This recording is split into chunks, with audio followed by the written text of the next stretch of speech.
왜 빨래가 깨끗하지 않냐? 목소리가 왜 작냐? 귀가 이상한 건 아니냐? 아니 제가 듣다 보니까 제가 돌아버릴 것 같은데 어떻게 결혼했을까? 이혼 얘기를 전에 결혼한 게 신기해요. 이거 알고 결혼했나? 남편이 좀 뭔가 정신에 문제가 있는 것 같은데 맞벌이에 육아까지 하는데 남편의 끝없는 잔소리에 제가 미쳐가고 있습니다. 저는 맞벌이를 하고 있고 아기도 하나 키우고 있습니다. 아기가 아직 4살이라 손이 정말 많이 가요. 아침에 눈 뜨자마자 아기 챙기고 출근 준비하고 퇴근하면 또 집안일에 밥에 빨래에 하루가 어떻게 지나가는지도 모르게 삽니다. 저도 밖에서 일하고 들어오는 사람입니다. 회사에서 하루 종일 일하고 오면 저도 지치고 저도 쉬고 싶고 저도 누가 밥 좀 차려줬으면 좋겠다는 생각이 들 때가 있어요. 그런데 집에 오면 제 일이 또 시작됩니다. 아이 씻기기, 밥 먹이기, 빨래 돌리기, 집 정리하고 내일 어린이집 갈 준비물 챙기고 그렇게 바둥바둥 살고 있는데 남편은 그런 저를 도와주기보다 계속 잔소리를 합니다. 벌써 빌런의 느낌이 드는데 남편이? 정말 사소한 거 하나하나를 그냥 넘어가는 법이 없어요. 빨래를 하면 왜 빨래를 따로따로 안 빨아? 왜 이렇게 하얗게 안 빨았어? 세제를 제대로 넣은 거 맞아? 근데 요즘엔 빨래 남자가 하지 않나? 남자가 빨래 많이 할 텐데 요즘에는? 음식을 하면 왜 이렇게 짜? 이건 소태야. 음식 만들기 싫으면 만들지 마. 싫은데 억지로 만드니까 이따위로 나오는 거야. 정성이 없어. 이런 말을 합니다. 그럼 저 같으면 이럴 것 같아요. 그럼 네가 해. 먹고 싶은 사람이 하라고. 너가 정성이 많으면. 난 이런 말 할 것 같아. 여러분, 저도 사람입니다. 하루 종일 일하고 와서 아이까지 보면서 겨우겨우 밥을 차렸는데 고맙다는 말은커녕 저런 말을 들으면 속이 어떻겠어요. 그냥 한 끼 먹고 넘어가면 안 되나요? 그치, 한 끼 먹고 넘어가면 되지. 너무 짜면 자기 국에다가 물을 좀 부으면 돼요. 뭐 어려운 것도 없는데 왜 그러냐. 입맛에 안 맞으면 다음에는 이렇게 해달라고 말하면 되는 거잖아요. 그런데 남편은 꼭 제 마음까지 후벼 파는 말을 합니다. 정성이 없다. 하기 싫으면 하지 마라. 이런 말이 제일 상처예요. 그냥 안 했으면 좋겠어. 나도 이러면. 제가 정말 하기 싫어서 대충 하는 걸까요? 저도 잘하고 싶죠. 그런데 몸이 하나고 시간이 부족하고 저도 지쳐 있으니까 완벽하게 못한 날도 있는 겁니다. 그런데 남편은 그거 이해하려고 하지 않습니다. 그냥 눈에 거슬리는 게 있으면 바로 지적합니다. 어느 날은 쌍화탕이 하나 남아 있었어요. 그랬더니 또 말합니다. 왜 하나밖에 없어? 갑자기 아프면 어떡하냐? 아니 쌍화탕 하나 있는데 뭐가 문제라는 거야. 그리고 쌍화탕이 감기에 좋긴 하지만 그게 절대적인 치료약도 아닌데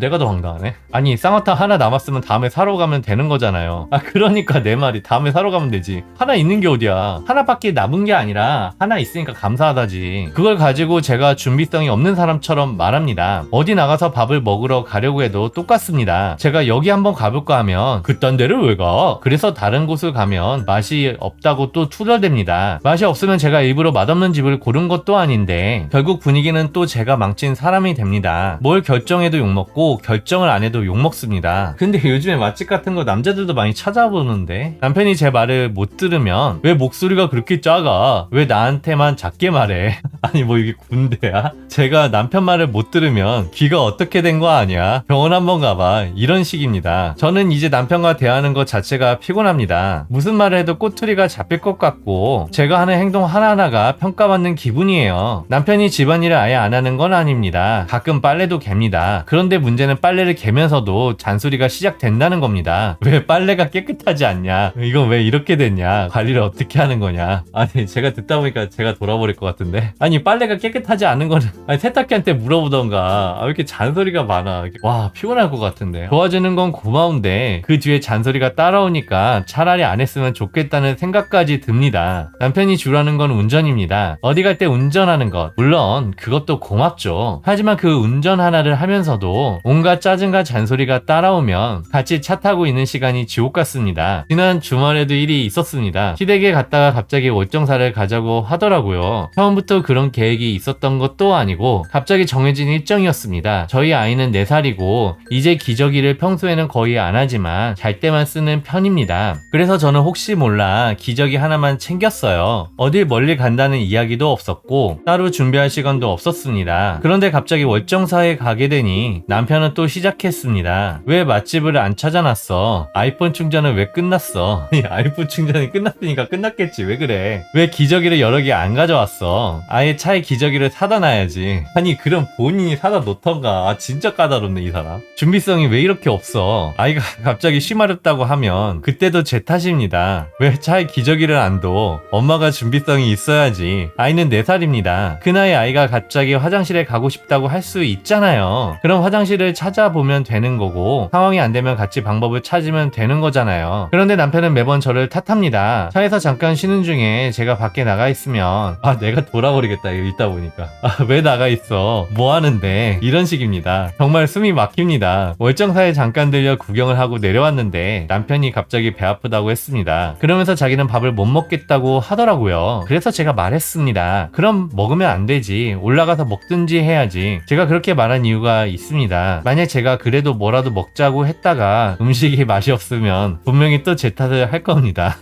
남 탓하는 거 되게 좋아하네. 왜 이런 데를 오자고 했냐? 맛집도 제대로 안 찾아봤냐? 그리고 혹시 음식이 맛있더라도 남편 배가 계속 아프면 또 이렇게 말할 겁니다. 아픈 사람한테 왜 먹자고 했냐? 내가 먹자고 해서 먹었잖아. 이렇게 너무 뻔했습니다. 그래서 저는 그냥 남편 뜻에 따르겠다는 의미로 말한 거예요. 먹기 싫으면 먹지 말고 쉬고 싶으면 쉬자는 뜻이었습니다. 그런데 그 말을 듣고 남편이 갑자기 폭발했습니다. 손뼉도 마주쳐야지 치지 이게 뭐냐? 그딴 식으로 해봐라. 그러면서 욕까지 했습니다. 아니 이게 진짜 사실인가? 이 얘기만 듣을 때는 남편이 좀 뭔가 정신에 문제가 있는 것 같은데. 그 자리에 시어머니도 있었고 아이도 있었습니다. 그런데도 남편은 제게 막말을 했습니다. 그리고 운전도 험하게 했습니다. 차는 막히고 서울까지 올라오는데 5시간이나 걸렸는데 그 5시간이 정말 너무 힘들었습니다. 차 안에는 아기도 있고 시어머니도 있고 저는 아무 말도 못하고 앉아 있었습니다. 속에서는 화가 치밀어 오르는데 아이 앞에서 더 싸우고 싶지 않아서 참고 또 참았습니다. 그런데 마음속으로는 계속 생각했습니다. 나는 대체 이 사람 옆에서 뭘 하고 있는 걸까? 내가 무슨 말을 해도 욕먹고 아무 말 안 해도 욕먹고 이렇게 사는 게 맞나? 그날 밤도 제대로 잠을 못 잤습니다. 그리고 다음날 아침 결국 제가 참다 한마디 했습니다. 당신은 왜 맨날 나한테 윽박 지르고 잔소리만 하냐? 내가 밥 먹자고 했으면 맛없다고 나한테 뭐라고 했을 거고 배 아프면 배 아픈 사람한테 왜 먹었냐고 했을 거 아니냐? 내가 그걸 뻔히 아는데 왜 결정을 하겠냐? 먹고 싶으면 당신이 결정하면 되는 거 아니냐? 그리고 저도 말했습니다. 나도 당신한테 잔소리 해볼까? 왜 돈을 더 많이 못 벌어오냐고? 왜 자기 물건 맨날 잃어버리냐고? 왜 잃어버려 놓고 나한테 찾아내려고 하냐고? 내가 계속 그렇게 말하면 당신은 어떨 것 같냐고? 실제로 남편은 자기 물건을 잃어버리면 저에게 찾아놓으라고 합니다. 예전엔 본인이 잃어버린 mp3도 저더러 찾아내라고 했어요. 난 안 잃어버렸다. 당신이 찾아봐라. 아니 이거 보니까 남편이 좀 너무하네. 아니 본인이 결정하고 본인이 찾아보면 되지. 뭐 밥집이나 뭐 그런 것도 다 아내가 찾아보고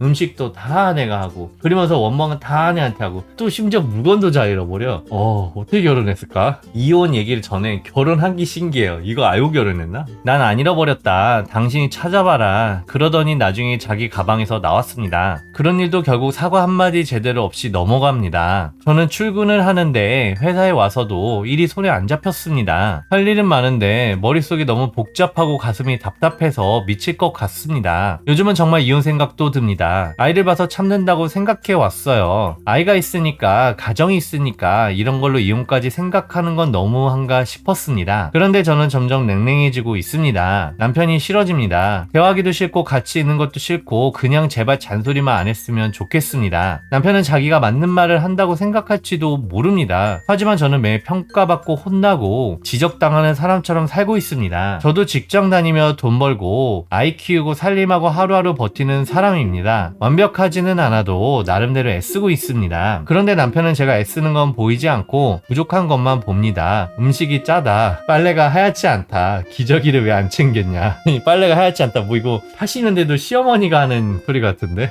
이거 빨래가 하얗지 않을 수도 있겠지. 뭐 옥시크림 넣던가. 목소리가 왜 작냐. 귀가 이상한 건 아니냐. 쌍화탕은 왜 하나뿐이냐. 아니 쌍화탕은 왜 하나뿐이냐. 이게 너무 뻥 터지는데? 쌍화탕이라서 쌍으로 있어야 되나? 그러면? 이런 말들이 하나하나 쌓이다 보니 이제 남편 목소리만 들어도 몸이 굳습니다. 이게 진짜 제가 여성이면 정신병 갈 것 같아요. 저는 요즘에 병원에 가볼까 생각 중입니다. 정신과에 가서라도 누군가에게 제 이야기를 털어놔야 살 것 같습니다. 제가 너무 예민한 걸까요? 남편 입장에서는 그냥 잔소리 몇 마디일 수도 있겠죠. 그런데 듣는 사람은 매일 조금씩 무너집니다. 여러분이라면 이런 결혼 생활을 계속 버틸 수 있으신가요? 맞벌이에 육아까지 하면서 남편의 끝없는 지적과 잔소리까지 그때까지 견뎌내는 게 당연한 걸까요? 아니면 제가 이제라도 제 마음을 지키기 위해 뭔가 결정을 해야 하는 걸까요? 제가 봤을 때는 이거 남편분께서 정신과를 좀 가던가 부부 상담을 받던가 남편이 좀 고치셔야 될 것 같아요. 어쨌든 잔소리만 안 했으면 좋겠다는 거니까 좀 아쉽네요. 아니 근데 보니까 너무 웃긴데요. 그냥 다 남의 탓하고 다 너 잘못, 다 너가 해라 이런 게 좀 웃겼어. 특히 상어탕은 왜 한 개냐 이거 좀 너무 뻥 터졌어요.